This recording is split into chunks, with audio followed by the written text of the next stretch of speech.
مخدوم پاک اپنے شہزادے سے کروا رہے ہیں، تو میں نے محسوس کیا کہ حضور جیلانی میاں صاحب قبلہ ہی بولی جامع صوفیہ کے طلبہ بھی بول رہے ہیں، وہی صوفیانہ انداز دیکھا، وہی صوفیانہ مزاج دیکھا، وہی صوفیانہ بولی میں نے بولتے ہی دیکھا، اور دل کو سکون ہوا کہ اللہ جب تک ہندوستان کے مسلمانوں کی بات کو، اگر کسی عالم کو میری بات بری لگے تو معاف کرنا، مگر جو سچی بات ہے وہ بول رہا ہوں، اور میں مالوی ہوں، میری بھاشا میں آپ کو میری زبان میں کوئی شائننگ بینڈنگ نہیں ملے گی، سیدھا سادہ مسلمان ہوں، سیدھی سادھی بولی بولتا ہوں، کسی کو اگر برا لگے تو میں بیفور آئی سوری کہہ رہا ہوں۔ سچ بات یہ ہے کہ جب تک ہندوستان کی بات، ہندوستان میں یہ کھنڈ بھارت کی بات نہیں کر رہا ہوں جس میں پاکستان بھی شامل ہے، افغانستان بھی شامل ہے، مغلوں کے زمانے میں افغانستان بھارت کا ایک حصہ تھا، افغانستان، پاکستان، تبت، نیپال، برما، بنگلہ دیش، شری لنکا اور مالدیپ اور موجودہ بھارت، یہ ٹوٹل 9 ملکوں کا ایک ملک یعنی اکھنڈ بھارت کی بات کر رہا ہوں۔ یہ اکھنڈ بھارت کے مسلمانوں کی باغ ڈور جب تک صوفیوں کے ہاتھ میں تھی، نہ کوئی گروپ بندی تھی، نہ کوئی جماعت بندی تھی، نہ کوئی تفریقہ بندی تھی، اور یہ ہمارے صوفیاء اکرام نے ایک معمولی کچے دھاگے کی کچی ڈوری سے کل مسلمانوں کو باندھ کر رکھا تھا، کہیں گروپ بندی نہیں، کہیں فرقہ بندی نہیں، کہیں کھینچا تانی نہیں، اور جب سے صوفیاء کے ہاتھ سے یہ چیز نکل کر اسٹیج کے کھلاڑیوں کے ہاتھ میں گئی، تب سے نہ جانے کیا سے کیا نکل گیا، بول تو برا نہ لگے، جنازہ نکال کے رکھ دیا ہے، ہماری گروہ بندی کا جنازہ نکال دیا ہے، شیرازہ منتشر کر دیا ہے، اور حضور جیلانی میاں صاحب قبلہ مدد العالی نے جامع صوفیہ قائم کر کے 150 سال پہلے، 1857 کے پہلے جو صوفیہ اکرام کے ہاتھ میں باغ تھی، اگر اسی طرح جامع صوفیہ سے یہ صوفی عالم نکلتے رہے اور یہ صوفی عالم طریقت کا پیغام دیتے رہے تو اللہ کی قسم لگتا ہے کہ وہ دن پھر لوٹیں گے، بھارت کے مسلمانوں کا مقدر پھر چمکے گا، ہم پھر ایک نیا سورج دیکھیں گے اور سب کو پھر ایک ہی ڈور میں بندھا ہوا دیکھیں گے، اس لیے کہ صوفی کی خانقاہ میں نہ تیرا ہے نہ میرا ہے، سب ہم ہیں اور سب ہمارا ہے۔ غریب نواز، میرے غریب نواز نے کسی سے بھید بھاؤ نہیں کیا، اور سچ بات یہ ہے کہ ہمارے ہندوستان کے صوفیاء غریب نواز کے ہی نقش قدم پر چل رہے ہیں، اور چلیں گے تو ہی بھلا ہے، اور یقیناً چلتے ہی رہنا چاہیے، اس لیے کہ ہندوستان میں اسلام کا چراغ غریب نواز نے ہی روشن کیا ہے۔ اگر غریب نواز ہندوستان میں نہ آتے تو یہاں کا حال کیا ہوتا؟ آج یہ عظیم الشان خانقاہ ہے، یہ عظیم الشان ادارے، یہ مسجدیں، یہ منبر، یہ محراب، یہ مینار، یہ عالم، یہ مفتی، یہ قاری، یہ حافظ، یہ عالم، یہ مقرر، یہ پیر، یہ محدث، جو کچھ بھی ہے آج اسلام کی جو بہاریں نظر آ رہی ہیں، یہ سب صدقہ ہے ہند الولی عطا رسول غریب نواز کا، اور غریب نواز نے ہی ہمیں پیغام دیا ہے، اور وہی پیغام لے کر حضور جیلانی میاں صاحب نے اس ادارے کو قائم کیا۔ دعا ہے کہ پروردگار دو جہاں جامع صوفیہ کو دن دنی رات چوگنی ترقی عطا فرمائے، اور جامع صوفیہ کے طلبہ اس مشن کو آگے بڑھائیں، اور حضور جیلانی میاں نے ایسی شمع روشن کر دی ہے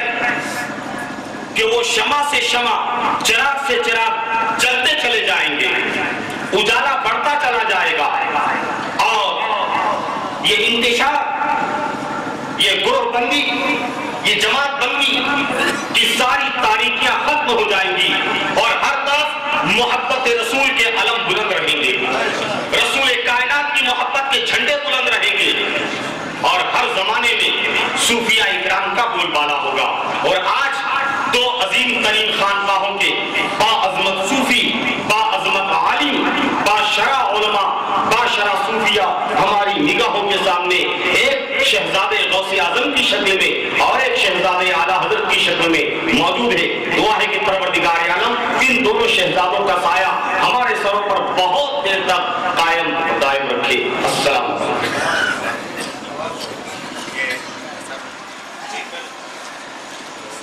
بڑی تمامی حضرات نے جماعہ رفیق عالم صاحب سے ایک پیغام سماعت کیا اور اس پیغام کے ایک حرف میں یہ آواز آ رہی تھی، نبی کی پاک سنت ہے چلو ہم ایک ہو جائیں، نبی کی پاک سنت ہے چلو ہم ایک ہو جائیں، یہ پیغام رسالت ہے چلو ہم ایک ہو جائیں، یہ پیغام رسالت ہے چلو ہم ایک ہو جائیں۔ حضرت سید جیلانی میاں قبلہ اور فیضان اعلیٰ حضرت علامہ توفیق رضا خان صاحب قبلہ مدد اللہ العلی کے ساتھ دیکھ کر بڑی خوشی ہو رہی ہے، اور ایک لفظ یہ پیغام دے رہا ہے، ایک لمحہ یہ پیغام دے رہا ہے، نبی کی پاک سنت ہے چلو ہم ایک ہو جائیں، یہ پیغام رسالت ہے چلو ہم ایک ہو جائیں، اور سجا لے دامن نفرت پہ بلائے محبت کو، سجا لے دامن نفرت پہ بلائے محبت کو، ہمیں اس کی ضرورت ہے چلو ہم ایک ہو جائیں، ہمیں اس کی ضرورت ہے چلو ہم ایک ہو جائیں، اور پکڑ لے آؤ مضبوطی سے ہم اللہ کی رسی،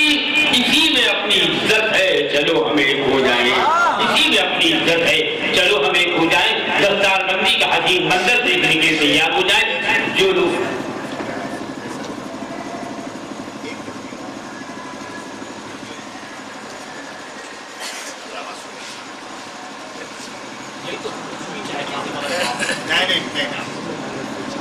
آج یہ جتنے لوگ کھڑے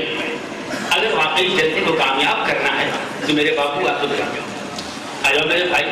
یہ وہیں بیٹھ جا، کب تک آپ کھڑے رہیں گے؟ آپ کھڑے ہو میرے پاؤں دکھ رہے ہیں، آپ کھڑے ہو میرے پاؤں دکھ رہے ہیں،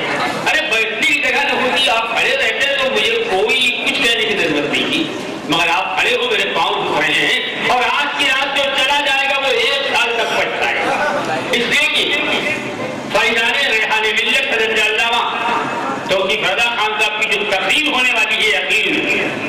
وہ ایک انوکھی تقریر ہے، آج عجیب مور میں ہم ان کو دیکھ رہے ہیں، الحمدللہ فیضان اعلیٰ حضرت بھی بولیں گے، فیضان حضور مفتی اعظم ہند بھی بولیں گے، اور فیضان ریحان ملت بھی بولیں گے، اس لیے کہ ہمارے پیشوا خطیب نے کہہ دیا کہ 2 علم کے سمندر اکٹھا نظر آ رہے ہیں، ایک کا نام قادری ہے، ایک کا نام رضوی ہے، الحمدللہ پروردگار عالم پورے ہندوستان میں یہی ماحول بنا ہے۔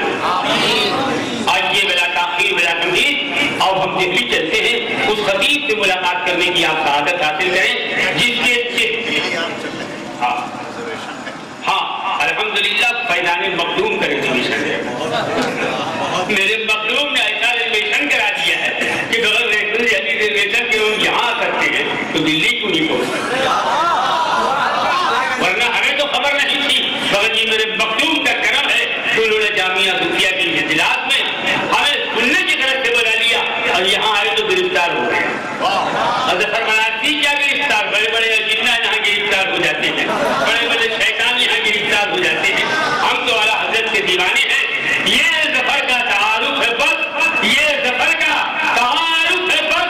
اعلیٰ حضرت کا مقتان ہے۔ آج یہ زندگی کے ساتھ اس خطیب سے ملاقات کریں جس کے چہرے کا رنگ روپ آپ دیکھیں گے تو فیضان بلالی یاد آئے گا، فیضان ساز الاسود یاد آئے گا، رنگ روپ کے اعتبار سے الحمدللہ ہمارا یہ خطیب حضرت مولانا